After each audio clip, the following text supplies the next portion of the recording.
رکھنے والے مسلمان اللہ کے رسول کی امتی ہیں تو ہمارا یقین ہے اپنی زندگی کا حساب کل اللہ کو دینا ہے۔ اللہ کے نزدیک یہ نہیں پوچھا جائے گا کیا کمایا تھا، کیا جمایا تھا، کیا ہوا، کیا جو ہے کرا تھا۔ اللہ تو یہ پوچھے گا دنیا میں تم کو بھیجانے کے بعد میں نیک عمل کرنے کا معاملہ کتنا کیا۔ قرآن نے اس کا ذکر کیا، خلق الموت والحیات لیبلوکم ایکم احسن عملا۔ آپ کو دنیا میں زندگی گزارنے کے ساتھ ساتھ اللہ کی یاد کرنے کے لیے بھیجایا گیا تھا، کتنا نیک عمل کر آئے، یہ پوچھے گا اللہ۔ اب ظاہر بات ہے ہمارے کچھ نیک عمل ہے، ہم وہاں پر پیش کر سکیں گے، بتا سکیں گے، کہہ سکیں گے، اگر نہیں ہے سوائے پچھتانے کے کچھ بھی نہیں۔ اور وہاں کا پچھتانا، وہاں کا گھبرانا، وہاں کا چلانا، وہاں کا گڑ گڑانا کوئی کام کا اس بات سے نہیں ہے۔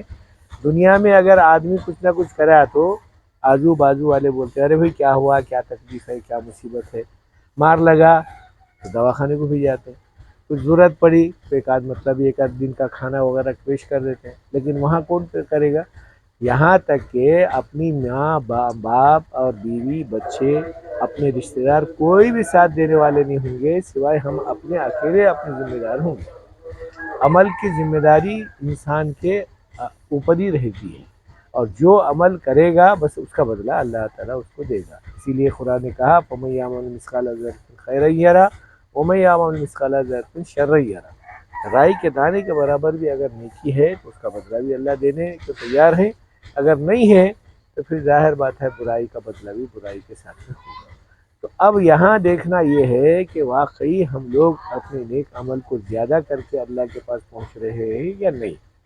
اگر نیک عمل ہمارے ہے تو یہ خوش نصیبی ہے ہماری، اگر نہیں ہے تو سوائے پچھتانے اور گھبرانے اور پھر سوائے پریشانی کہ کچھ بھی نہیں ہے۔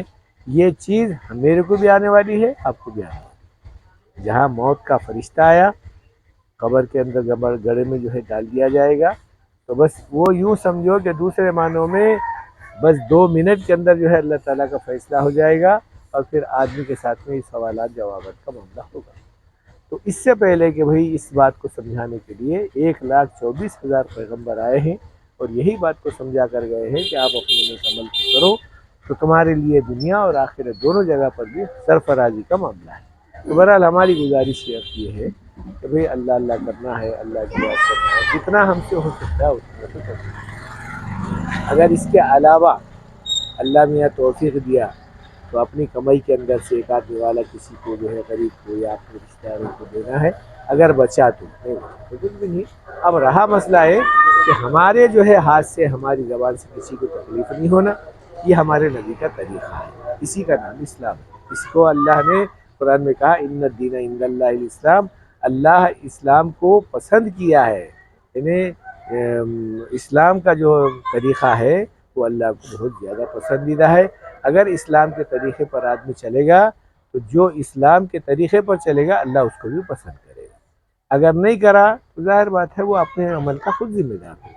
تو بہرحال ہم لوگ فجر میں عموماً اپنے گھر پہ رہتے ہیں تو فجر کی نماز اپنے قریب مسجد میں آنے کی فکر کریں، اور دوسری نمازیں جہاں موقع ملا اپنے کو وہاں پر ادا کرنے کی فکر کریں۔